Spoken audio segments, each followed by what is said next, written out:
Goeiedag. Ek is besonder bly om vandag by julle in eerste rus te wees. Al kan ek nie daar in lewende lywe wees nie, hoop ek dat my voorlegging daarom sinvol sal wees en sal bydra tot julle bespreking. Baie dankie Nico Botha vir hierdie uitnodiging. Nou, ek het gedink om te begin 'n bietjie verder terug in die verlede, so rondom die vestiging van die koloniale nedersetting. En ek wil net een of twee dinge daar gaan haal, en dan redelik vinnig deur daar die eerste deel van ons geskiedenis rondom Afrikaans en ontwikkeling van Afrikaans praat, en dan miskien een en ander sê oor ons situasie vandag. Nou, ek dink mens moet in terme van hierdie geskiedenis waarvan ons praat, ook sinvol kyk na wat is die hoofelemente in daardie geskiedenis. En ek dink aan die een kant is dit natuurlik uit die aard van koloniale nedersettings altyd die kwessie van konflik. 'n tweede aspek is altyd dink ek, die verandering van die ruimte deur die koloniste in iets anders. En dikwels na hul eie hand. En die implikasies daarvan is verrykend vir omstandighede en vir lande wat gekoloniseer is. Nou, die eerste moment van konflik wat ek wil uitlig is die van Doman, of ook Nemoa genoem, wat die eerste Khoi oorlog VOC teenoor die VOC gelei het in 1659, ongeveer 7 jaar nadat Van Riebeeck aangekom het. Mens moet ook onthou dat Doman in die tussentyd ook in Batavië was. Hy is afgevoer na Batavië toe, met die hoop natuurlijk van die koloniste, dat hy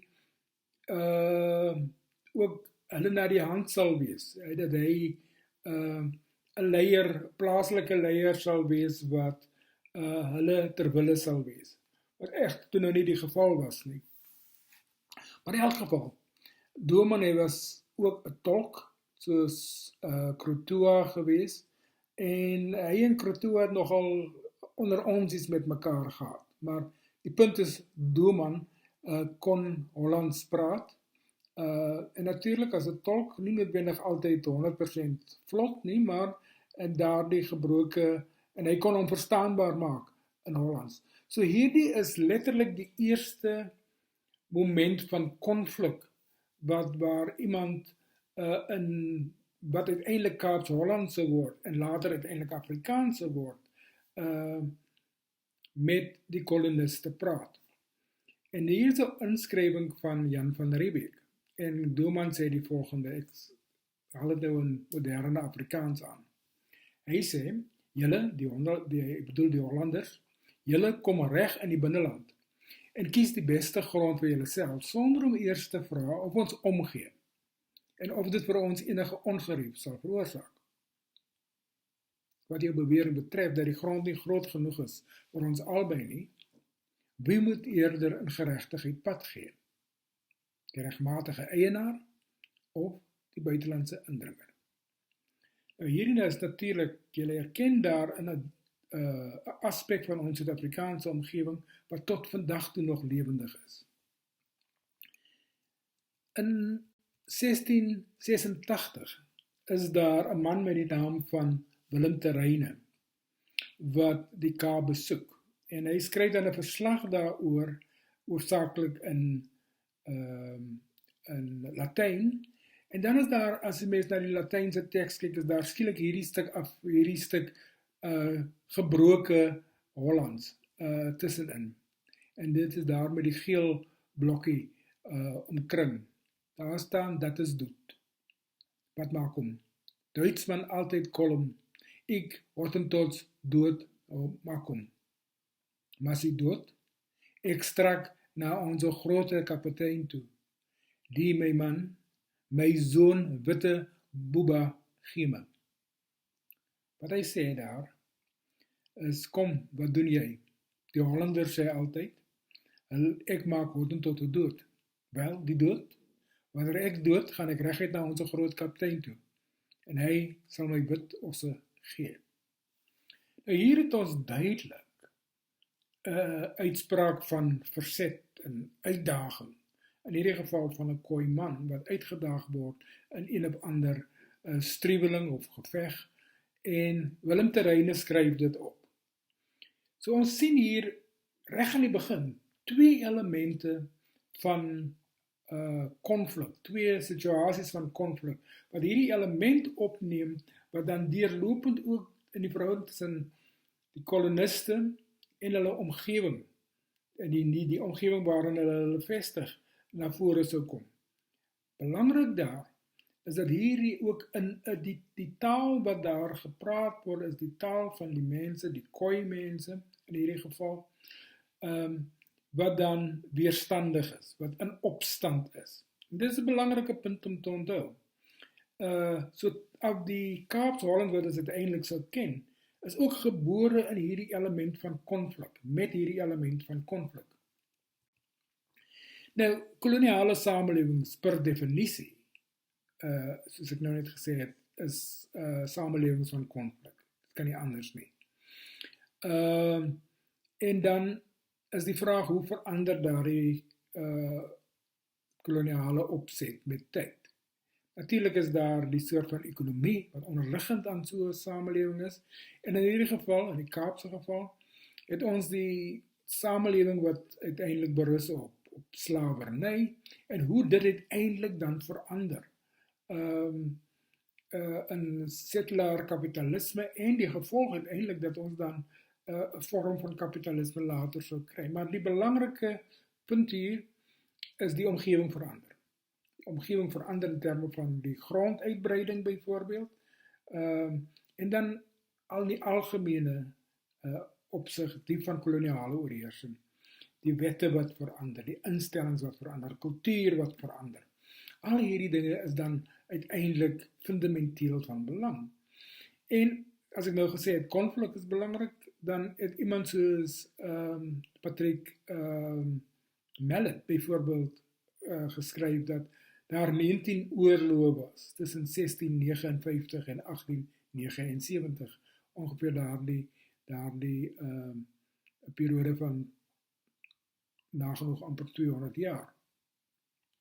En dit sluit natuurlik die aanvanklike Khoi-oorlog in, en dan later die grensoorlog van die Oos-Kaap, wat ons vandag ken as die Oos-Kaap.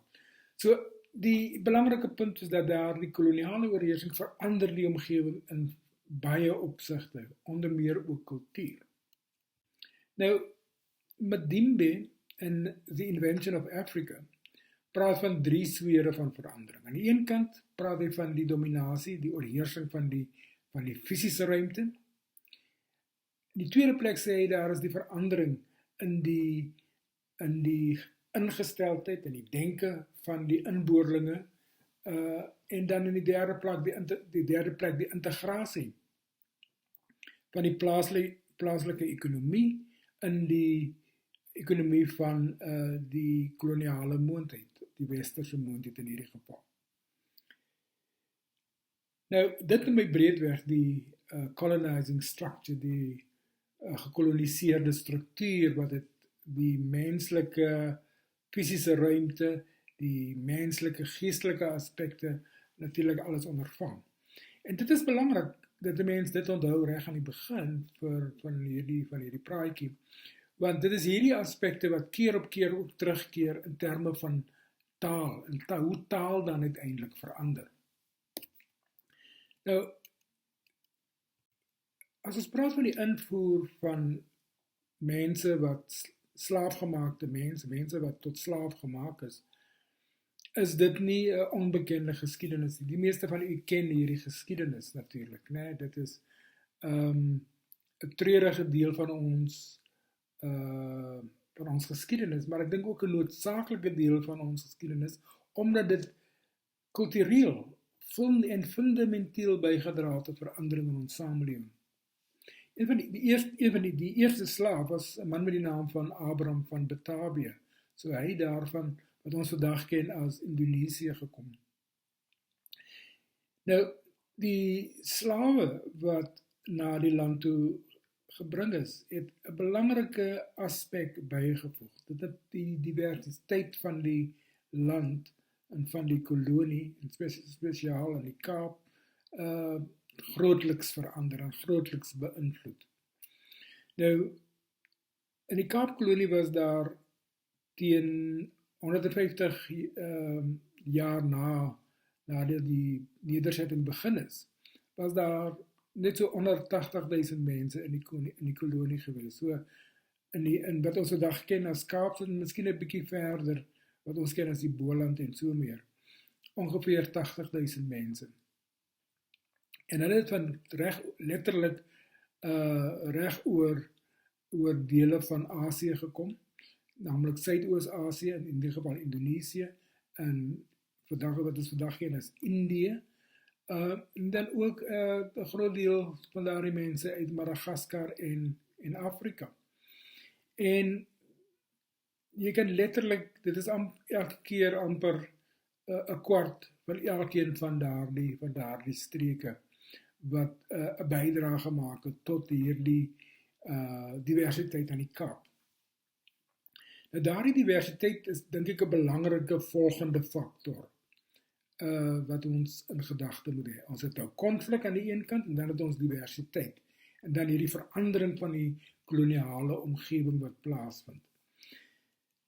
Nou in hierdie volgende skyfie, ek gaan nou nie te veel hierop uitbrei nie, behalwe om te sê dat as ons kyk na hierdie breë groeperinge wat ek nou hier het, die inheemse mense, die settlers, die vryswaartes en die slawe, het elkeen van hulle hierdie elemente van diversiteit en ook van taal. Hulle praat verskillende tale. In terme van die settlers byvoorbeeld bring hulle Hollands en dan verskeie Europese tale. En dan is daar Maleis, Portugees wat van hulle mense ook praat, veral die wat die werkers is, ook praat. Dieselfde gebeur in die geval van die slawe. In elk geval, die belangrike tweede punt daar is die idee van die verskeidenheid ten opsigte van geletterdheid. Ons het verskillende geletterdhede, wil ek amper sê, in die geval van die slawe. Party van hulle het Asiatiese geletterdheid, hulle kan dus in hulle plaaslike tale skryf. Ander het beperkte Europese geletterdheid. En dan is daar natuurlijk die inheemse mense wat 'n totale ander vorm van geletterdheid het, byvoorbeeld tekenkunst in die geval van die Boesmans of die Saanmense, en natuurlijk mondelinge oordraging. Maar die aspek wat 'n belangrike rol in ons samelewing sou speel voortaan, was Europese geletterdheid. En dit is daar die Europese geletterdheid wat dan 'n dominante faktor in ons samelewing word, saam met die Christelike godsdienst. Terwyl van die slawe byvoorbeeld Islam of aangehang het, of later aangehang het, en baie van hulle het uit animistiese agtergronde gekom, net soos byvoorbeeld die Khoi-mense, en dan natuurlijk van die vryswaartes wat ontstaan het uit vrygemaakte slawe. En dan die belangrike laaste faktor is die kwessie van hoe rykdom beskou is. In die geval van inheemse mense was rykdom natuurlijk niks met geld te doen nie. En dit het hoofsaaklik met diere te make gehad. Dinge soos skape en beeste, of in die geval van die Boesmans was daar geen idee van die soort rykdom wat daar vandag waaroor daar gepraat word nie. So dat in die geval van die settlers, die idee van salaristrekkers, die arbeiders is betaal, om watter vorm nou ook al, hulle was loonarbeiders geweest, maar daar was ook die element van kapitale accumulasie, so daai vroeë vorm van handeldrywende kapitalisme, die was baie duidelik aanwesig by die settlers, en dit het natuurlijk ook dominante rol gespeel in die soort samelewing wat ons sou word. In die geval van die slawe was hulle glad nie, hulle was deel van die kapitale accumulasie, want hulle was eiendom geweest. So hulle was nie rykdom per definisie vir hulself nie, maar vir ander. So wat gebeur dan as ons na hierdie diversiteit kyk? Want diversiteit is die element wat ek dink ter sake is wanneer ons oor taal gaan praat. Nou, as ons spesifiek praat oor Afrikaans, nou, die volgende skyfie ken u waarskynlik ook, né? In die donkergroen daar het ek Hollands, en dan uiteindelik die ontwikkeling na Kaaps-Hollands en uiteindelik na Afrikaans toe. Maar die belangrike elemente wat ek hier wil illustreer, is die verskeidenheid van invloede op Hollands, en dan uiteindelik ook op Kaaps-Hollands. Daar is onder meer die inheemse mense, daar is die Europese tale, Sweeds en Deens en Nederlands en selfs Engels, en dan die tale van die slaafgemaakte mense wat uit die ooste uitgekom het, en wat 'n rol hulle daarop gespeel het. Nou, linguiste het allerlei fyn besprekings en fyn definisies van hierdie aspekte, en in die verlede was daar dikwels 'n poging gewees om byvoorbeeld die tale van, sê, die slawe te minimaliseer, die slawe van die Khoi mense te minimaliseer, so hulle invloed minder te maak. En dikwels is daardie soort van teorieë berus op tekste wat geskryf is in byvoorbeeld hofsaake, oorkondes van sake waarin slawe byvoorbeeld of Khoi mense voor die hof gedaag is. So dit is waarop daardie kennis berus. Maar ons moet ook aanvaar dat 'n groot deel van daardie ontwikkeling rondom Kaaps-Hollands was mondeling geweest. Daar is mondelinge oordraging. En 'n voorbeeld byvoorbeeld is dat hierdie Kaaps-Hollands dikwels bespot is as hottentottaal of hottentotstaal. En dat byvoorbeeld die vroeë dramaturge, veral Engelse dramaturge, soos Bain byvoorbeeld, of Boniface, Etienne Boniface byvoorbeeld, gespot het met hierdie Kaaps-Hollands, en dan letterlik dit in die taal van Hottentot karakters geplaas het, en daarmee gespot het. So dit gee vir ons 'n baie goeie aanduiding van hierdie rol van die Khoi mense in die ontwikkeling van die taal, van Kaaps-Hollands. En dan in die laat 19de eeu is die ontwikkeling natuurlik in die rigting van wat ons vandag ken as Afrikaans. Maar ons het dan ook in die voorafgaande 80 jaar die invloed van byvoorbeeld Engels op hierdie ontwikkelende Kaaps-Hollands en uiteindelik dan van Afrikaans. Dit het ook natuurlik speel 'n factor, speel 'n rol, want ons het dan ook 'n verdeling in die samelewing tussen die opperklas wat hoofsaaklik Engels word, en dan die onderklasse wat hoofsaaklik dan Afrikaans is, of Kaaps-Hollands is.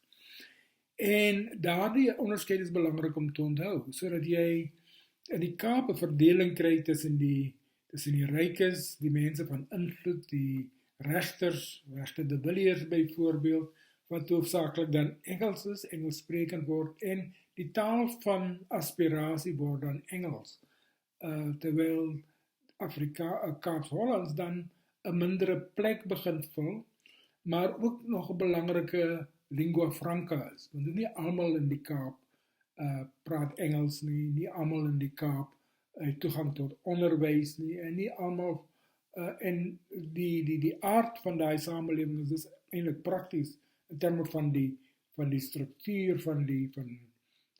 is hoofsaaklik Kaaps, althans is Kaaps-Hollands, en natuurlik ook Engels.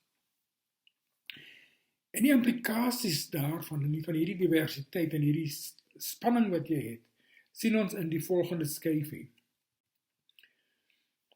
Wanneer ons praat van wat gebeur rondom Afrikaans, rondom die ontwikkeling van Afrikaans, en dan in geval geskrewe Afrikaans. Ek het reeds gesê dat daar mondelinge oordraging is, mondelinge storievertellers, materiële kultuur wil ek amper ook sê. Die mense wat werk is Kaaps-Hollands, hulle praat in Kaaps, hulle maak musiek in Kaaps-Hollands, die oordraging van kennis op daardie vlakke geskied in Kaaps-Hollands. Die geleerde klasse is besig met Engels en die opperstratum in die samelewing is hoofsaaklik Engels. En dan is daar hierdie 3 verskillende vertakkings van geskrewe Afrikaans. En die eerste waarna ek hier verwys is moslim onderwys of in die madrassas. Die tweede is die van die Morawiese sendling en die derde is dan die genootskap van regte Afrikaners of ook ware Afrikaners, sou ons seker vandag sê. Verskoon tog. So, die eerste twee vertakkings wat ek hier noem, naamlik die van moslim onderwys en die Morawiese sendlinge, die is hoofsaaklik godsdienstig. Die een is 'n poging tot, in die geval van moslim onderwys, om mense wat ongeletterd is in te lei in Islam, in die praktyk, in die praktyke van Islam. Mens moet onthou dat Islam onder die VOC bewind was natuurlik verbode godsdienstuiting. Dit kon nie in die openbaar beoefen word nie. En dit het ondergeduik, sodat mense dit in saans in die donkerte, oop vlaktes of in grotte wat ook al beoefen het. So die idee dat van die madrassa is vind uiteindelik eers plaas teen die einde van die 18de eeu, wanneer die Britte op 'n moment die Kaap beset. En die rol wat iemand soos Tuan Guru daar speel, is fundamenteel, want hy verander dan die moslim onderwys aan die Kaap. En wat hy dan doen, Tuan Guru en sy gevolg, dan uiteindelik is daar 'n hele paar moskees en madrasses wat ontwikkel, veral hier rondom die begin van die 19de eeu, is dat daardie moslim onderwys 'n baie belangrike rol speel. Ook in die uitvoering en die ontwikkeling van die plaaslike taal, die taal Kaaps-Hollands van die gewone mense. So die taal van die madrasse, teen ongeveer 1815, 1820, 1830, is baie duidelik die taal van die straat, die taal van die gewone mense. Dieselfde taal wat bespot word deur iemand soos Boniface of Gerrit Baines, byvoorbeeld in hulle toneelstukke. So daardie eerste vorme wat ons kry, is dan hierdie substraat, noem die linguiste dit, die onderste laag van taalgebruik Kaaps-Hollands.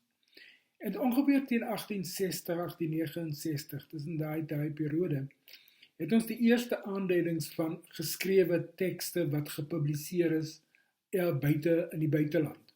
En daardie teks is Bayan ul-Din, Din is geloof, Bayan is verklaring, so verklaring van die geloof, en dit word geskryf deur Abu Bakr Effendi. En die belang van daardie teks is dat dit 'n standaardiseringsteks word in wat genoem word Arabiese Afrikaans. Voor daardie tyd weet ons reeds dat daar in Arabiese Afrikaans geskryf is. Dit wil sê Arabiese ortografie, Arabiese skrif wat gebruik word om Afrikaanse klanke weer te gee, of Kaaps-Hollandse klanke weer te gee. Ek sal nou 'n voorbeeld daarvan gee. En ons het reeds in 1840 baie duidelike aanduidings daarvan, in 1860 sal ek nou 'n prentjie daarvan wys. Soortgelyk is die Morawiese sendlinge, wat hulle kooibekeerlinge op sendingstasies, veral hier rondom 1840 daar rond, inlei kersten in die Christendom. En deel van die proses is die sogenaamde getuienis wat hierdie bekeerlinge moet skryf oor hulle verlede. So daar's twee dinge wat gebeur. Hulle word geletterd, hulle kan begin skryf, en hulle moet hulle getuienis neerskryf. En meeste van hulle skryf dit natuurlik in hulle Kaaps-Hollands. En wat die Moraviërs dan doen, wanneer dit gepubliseer word, wanneer dit gepubliseer word, is om dit iewers 'n bietjie aan te pas vir die tydskrif waarin dit gepubliseer word.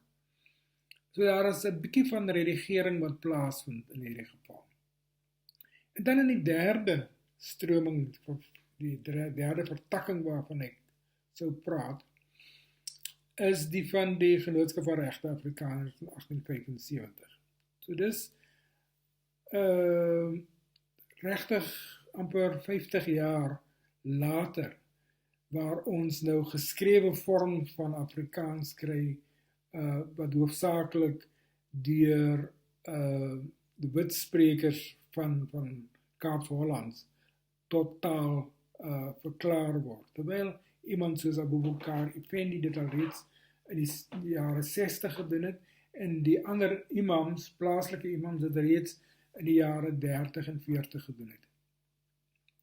So hulle is dan ook die groepering, hierdie laaste groepering, die GRA waarvan ek praat, wat Afrikaans opneem, of Kaaps-Hollands opneem as 'n politieke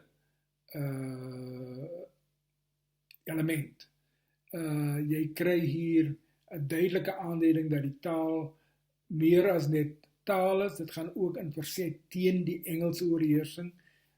Julle sal onthou Oom Lokomotief wat 'n gedig geskryf het waarin hy onder meer sê Engels, Engels, alles Engels. So daar is daardie verset wat dan ook op daardie vlak plaasvind. Nou, as 'n mens kyk na die eerste twee elemente waarvan ek gepraat het, of die twee vertakkinge waarvan ek gepraat het, skryf 'n man met die naam van Hubertus Elvers. Hy skryf 'n gids vir Engelssprekendes wanneer hulle in die Kaap kom, en hy sê onder meer die volgende bladsy 6 van sy teks: The best representatives of Cape Dutch are those to be found among the Malay population of the Cape Peninsula and the bastards born and bred at German mission stations where Cape Dutch forms the only medium of expression. Nou, dit dink ek is 'n belangrike aanhaling, want anders as wat dikwels geargumenteer word, is hierdie dan die taal wat ons dan assosieer met die sogenaamde onderklasse in daardie Kaapse kolonie. The Malay population of the Cape Peninsula and the bastards born and bred at German mission stations. So die is die groeperinge waarvan Elvers praat, en wat dan as die beste verteenwoordigers van Kaaps-Hollands gesien word. Nou, een van daardie ouer tekste waarna ek vroeër verwys het, is die, en dit is aanhaling uit werk van Ahmad Davids, wat geskryf het oor Kaaps-Hollands, en vooral die ontwikkeling, die rol wat die Kaapse moslems gespeel het in die ontwikkeling van Afrikaans. Nou, daardie teks aan linkerkant is die oorspronklike Arabiese Afrikaans, en dit is waar daardie taal sy etiket kry, natuurlik die Arabiese ortografie, maar wat daar geskryf word is, maar dit is die Afrikaanse klanke wat weergegee word. En ek lees dit vir u daar. Waarlik, u is geprys en is gegroet. Ja, Allah, vermeerder u barmhartigheid op Mohammed en op sy familie. Net soos u gedaan het op Nabi Ibrahim. Nabi is profeet, Ibrahim is Abraham. So, duidelik herkenbaar, die rede hoekom dit so getranskribeer is doodgewoon omdat in Arabies daar nie in die Arabiese skriftekens daar nie al die klanke wat ons vandag met bepaalde letters assosieer, omdat daar die klanke nie noodwendig daarmee korrespondeer nie. So, maar die is dan 'n baie duidelike aanduiding van daardie Afrikaans wat reeds in 1860 gebruik is. Nee, dit is baie duidelik.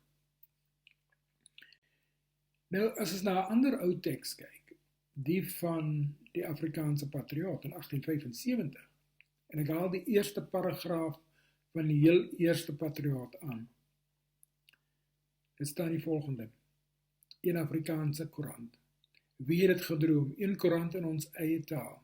Die meeste Afrikaners is nog steeds verre. Hulle wil nie glo dat ons een eie taal het nie. Die oude patriote hou vas en klou vas aan die Hollandstaal. Die jong mense vind die Engelse taal weer sodanig mooi. Met ons patriot wil ons nou aan die wêreld wys dat ons wel duidelik een taal het en dat waar ons kan sê net wat ons wil. Belangrike punt daar is die element van stryd, dat daar die taal wat hier geskryf word nie aanvaar is deur bepaalde groeperinge in die wit Afrikaanse gemeenskap nie. Hulle moes oortuig word om Afrikaans of Kaapse-Hollands te gebruik, wat eintlik dan Afrikaans word.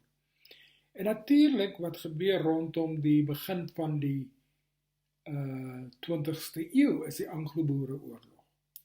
Sodat hierdie taal wat 'n bietjie verworpe is op hierdie stadium, wat op die rand is, uiteindelik aangeneem word as deel van 'n taalnasionalisme, wat verbind met 'n politieke nasionalisme, wat verbind word met 'n poging om dan die Afrikaner Engelse stryd te voer. So wat dan gebeur is dat daar letterlik 'n botsing is, wat uiteindelik waar taalaktivisme, politieke of politieke stryd uiteindelik verbind om wat ons dan uiteindelik sou noem om te erken as Afrikaner nasionalisme. So aan die einde van die 19de eeu is die 1875 tradisie, wat ons later sou ken as die geskiedenis van Afrikaans, is staan aan die begin. Terwyl daar 'n baie langer geskiedenis van die slawe wat Kaap-Holland gepraat het, die Khoi mense wat Kaap-Holland gepraat het. En die beste aanduidings, wil ek amper sê, is die soort kultuur wat ons vandag nog kry in van byvoorbeeld sê die moslim gemeenskap. Die Kaapse moppies is 'n aanduiding van daardie lang geskiedenis wat reeds in daardie stadium hoogtyd gevier het. Kom ons luister na een voorbeeld daarvan.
Goed, so, dan is ons in die 20ste eeu. En die 20ste eeu, begin van die 20ste eeu is die Unie van Suid-Afrika, die opkoms van Afrikaner nasionalisme, die uitbreiding van uiteindelik apartheid, maar ook weer eens die industrialisering van Suid-Afrika as gevolg van die ontdekking van goud en diamante. En dit het invloed op uiteindelik wat met Afrikaans ook gebeur. So ons het daar die ontwikkeling rondom, ek gaan nie baie tyd hieraan spandeer, want dit is bekende geskiedenis, so ek gaan nie lang daaroor praat nie. Die belangrike punt is dat by die begin van die 20ste eeu gebeur daar 'n hele klomp goed rondom Afrikaans onder meer. Skielik is Afrikaanse geskiedenis nie meer 'n geskiedenis van diversiteit nie, dit word nou hoofsaaklik 'n wit geskiedenis. Die idee van die Kreoolse aard van Afrikaans word op deur wetenskaplikes, linguiste betwis en dit word selfs ontken. Daar is die ontwikkeling van print nationalism. En ek neem daar die term oor van die man met die naam van Benedict Anderson, wat gesê dat nationalismes word dikwels gedra deur print nationalism, deur dat daar tekste, poësie, romans, koerante, tydskrifte en so meer in daardie taal gedruk word en op daardie taal uitgebou word. Sodat jy uiteindelik die idee kry dat hierdie druknation, die tekste is verteenwoordigend van die taal. En Benedict Anderson beskou dit as 'n baie belangrike stadium in die ontwikkeling van nasionalisme, en die wyse waarop nasionalisme werk. So, en die derde belangrike factor is natuurlik dat nou met die Anglo-Boereoorlog hierdie Afrikaans, wat dan uiteindelik 'n naam kry, word dan verbind met wit Afrikaans sprekers en word verbind met die eenheid van die volk. En dit is 'n belangrike derde factor om daar te onthou. So, maar ek gaan nou nie verder daarop uitbrei nie, julle is daarmee bekend. Die bakens, as 'n mens net na hierdie voorstelling kyk, van die belangrikste bakens rondom Afrikaans en die vestiging van Afrikaans in politieke terme vind voor 1930 plaas. Die kodifisering, die standaardisering van Afrikaanse taal, die opkoms van Afrikaanse letterkunde, die stigting van die Akademie vir Wetenskap en Kuns, die Bybelvertaling van 33 en dan die Afrikaans wat dan 'n amptelike taal in 1925 word. Dis alles redelik vroeg in die eeu en dan word daarop voortgebou in terme van 'n taalnasionalisme, in terme van die opkoms van Afrikaner nasionalisme, is dit dan die bakens vir daardie ontwikkeling. Dit beteken nie dat die elemente wat ek nou net genoem het, waarvan die mense wat die moppie gesing het, 'n voorbeeld is, dat dit dan uiteindelik verdwyn nie. Nee, dit is daar, maar dit word onderdruk. Daardie ander strominge waarvan ek gepraat het, Arabiese Afrikaans, die Afrikaans van die sending genootskappe, die bestaan nog voort. Maar die politieke activisme van die Afrikaner begin voorrang geniet, terwyl die ander aspekte stilweg hulle gang gaan en verder ontwikkel. Die Arabiese Afrikaans tot in die laat 50er jare is nog 'n bekende tradisie in die madrassas en selfs 'n bietjie later. Die Afrikaans wat in die Morawiese kerk gepraat word, dit wat in hulle gesangboeke en hulle liedboeke en in byvoorbeeld die sendingkerk en so meer gebeur, kom uit daardie onderdrukte tradisies waarvan ek nou net gepraat het. Mens moet dit nie vergeet nie, want daardie strominge bly voortbestaan. So, as ons dan kyk na 'n bietjie verder spring na demokrasie en Afrikaans in die moderne tyd, moet natuurlik nie, miskien moet ek net weer teruggaan. Ons moet nie vergeet dat Afrikaans se groot krisis, bestaanskrisis, is in 1976, wanneer jy dan die idee van Afrikaner nasionalisme as alles oorheersende nasionalisme geteken kry. En die Soweto opstand van 76 laat dan eintlik hierdie pilare van Afrikaner nasionalisme wankel, wat uiteindelik lei tot die opkoms van demokrasie in die 90er jare. Maar daarmee saam gaan daar gebeur dan 'n hele paar ander goed. Afrikaans is nou nie net meer deel van 'n tweetalige taal, amptelike taalopset nie. Dit is nou deel van 11 tale, en later uiteindelik deel van 12 tale. Maar daarmee saam kom ook die minimalisering van Afrikaans as 'n amptelike taal. En dit het verrykende gevolge in die skole, in die koerante, in die media en so meer, en julle het almal dra daarvan kennis. Ek wil ook aanvoer dat as ons van bevryding praat, het Afrikaans sprekende mense, intellektuele, 'n baie groot rol gespeel in die teenkanting teen apartheid. En ek het nie nodig om daai name almal te noem nie, maar kom ons noem maar byvoorbeeld sê Ellen Boesak, wat 'n vooraanstaande vryheidsstryder was. Byvoorbeeld die konfessie van Belhar is 'n belangrike Afrikaanse dokument wat 'n teenstellende saak stel vir geregtigheid teen die amptelikheid van byvoorbeeld die NG Kerk en die staatsgodsdienst wat ontwikkel het. As 'n mens kyk na byvoorbeeld een van die eerste mense wat sterf in die tronk, Abdullah Harun, is 'n Afrikaans sprekende mens. Basil February is 'n Afrikaans sprekende mens. En 'n mens moet nie dit vergeet as deel van daardie breë geskiedenis waarvan ons praat nie.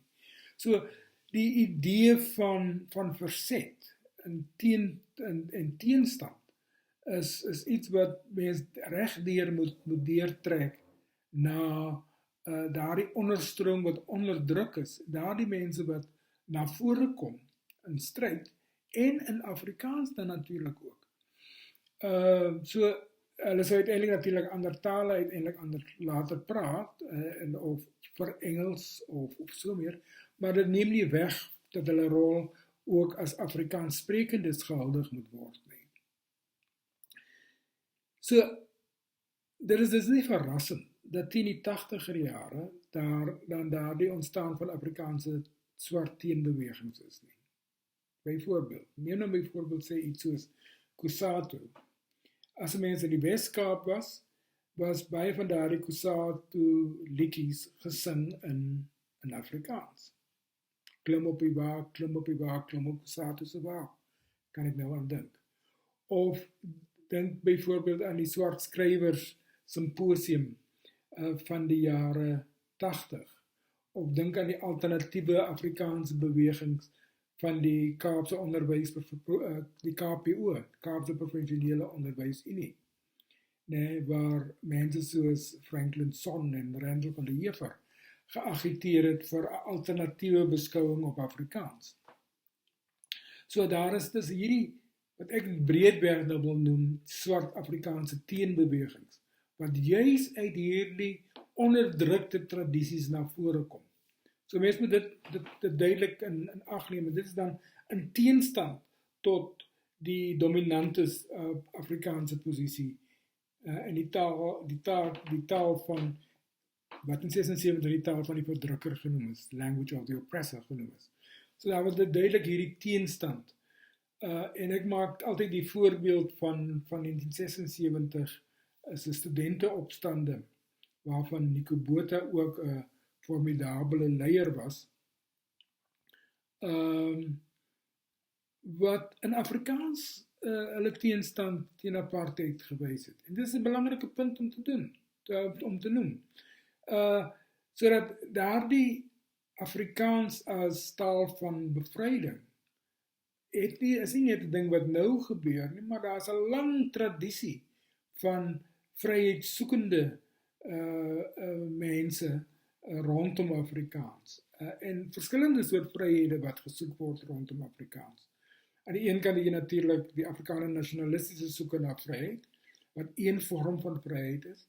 En dan is natuurlik die alternatiewe vorme van vryheid wat ook gesoek word deur die onderklasse, die mense wat op die rand uitgestoot is, wat ook 'n vorm van bevryding rondom taal voorstaan.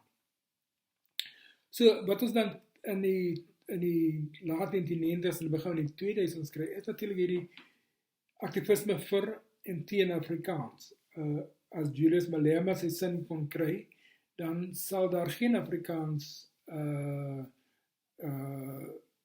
op amptelike vlakke plaasvind nie, en universiteite sal geen Afrikaans kan aanbied nie, terwyl daar weer natuurlik teenreaksies is wat dit juist so wil hê. En een van die belangrikste hofuitsprake was natuurlik die van die grondwethof so 'n paar jaar gelede, in 2021 as ek reg het, of 2022, waar regter Steven Majid die uitspraak gelewer het, wat juis gesê het, dat hierdie geskiedenis van Afrikaans, hierdie onderdrukte geskiedenis van Afrikaans, fundamenteel is tot ons beskouing van wat Afrikaans is. En UNISA onder meer beveel het om te sorg dat Afrikaans deel van hulle aanbod bly. So daar is stryde vir en teen wat natuurlik rondom Afrikaans plaasvind. Wat my bekommer is die kwessie van die privatisering van Afrikaans. Want dit beteken dat 'n groot klomp mense wat in die onderklasse is rondom van Afrikaans, uiteindelik uitgesluit gaan word van dienste in Afrikaans, of van kulturele of onderwys of media aanbiedinge in Afrikaans. As ons kyk daar onder die onderwys van Afrikaans wat toenemend, Afrikaanse onderwys wat toenemend geprivatiseer word, die Afrikaanse media wat grotendeels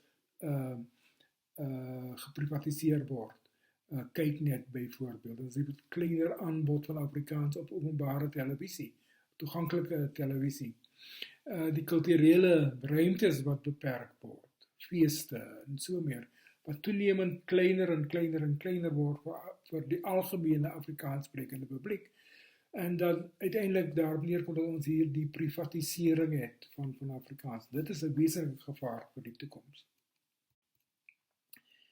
Nou, aan die einde van die 21ste eeu staan ons by hierdie punt min of meer, waar ons twee groot taalgroepe in die land het, namelijk die Nguni taalgroep, wat ongeveer 43% van ons burgers praat een van daardie tale, ongeveer 25% praat een van die Sotho tale, En dan is daar 13% van die mense wat Afrikaans praat. So daar is duidelik 'n minderheid saam met die ander kleiner tale wat daar is. Engels word natuurlik die lingua franca, alhoewel dit met 10% van die mense Engels eerste taal is. So Engels word 'n tweede taal en dikwels 'n ongemaklike tweede taal vir meeste van ons.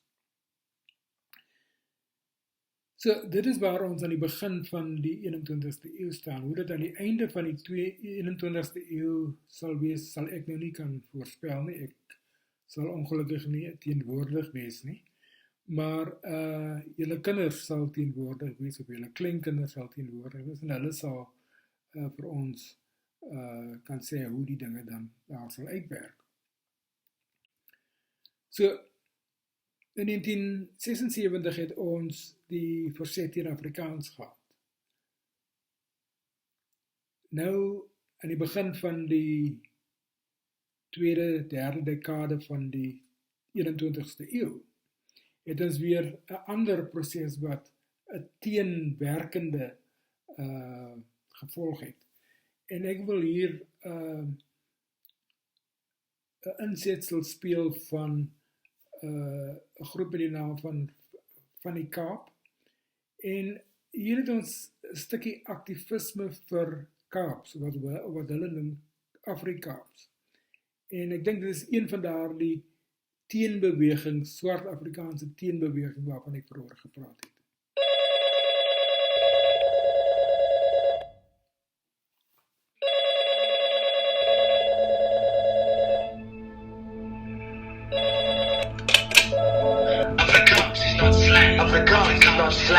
Afrikaans is not broken. Afrikaans is not a lesser version of anything spoken. It's rich in history. It's diverse in structure.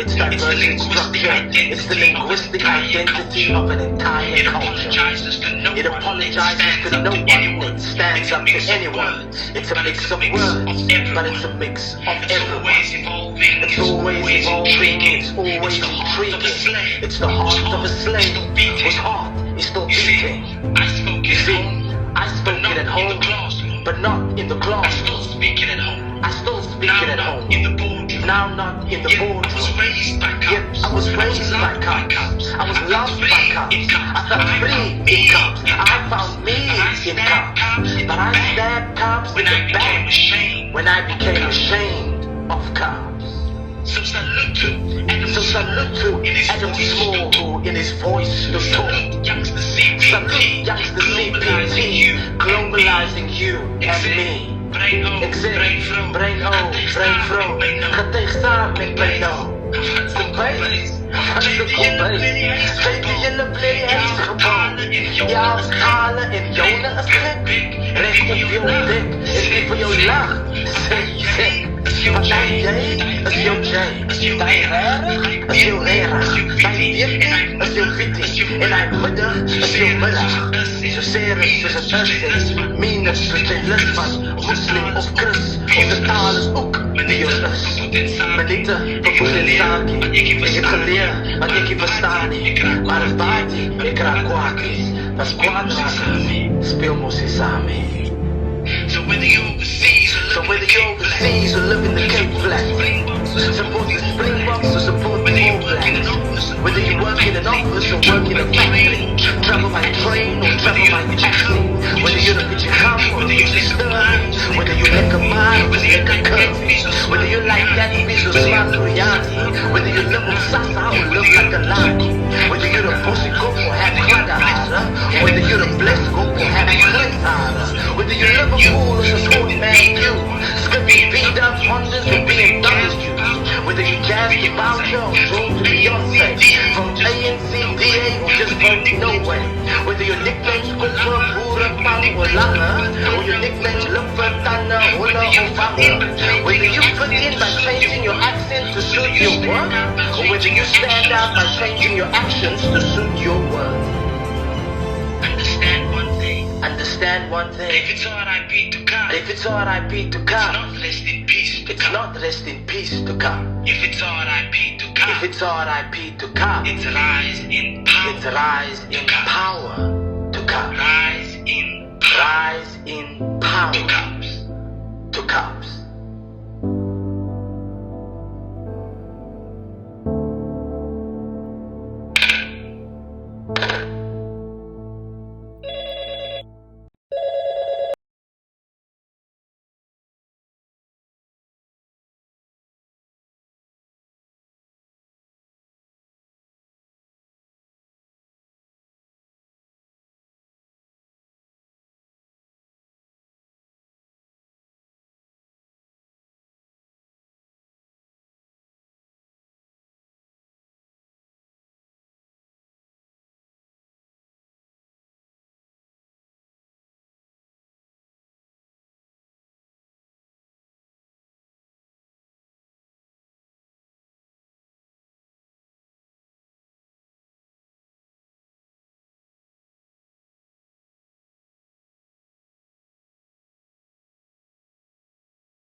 Nou, dit gee vir u 'n aanduiding van hierdie teenwerkende faktore.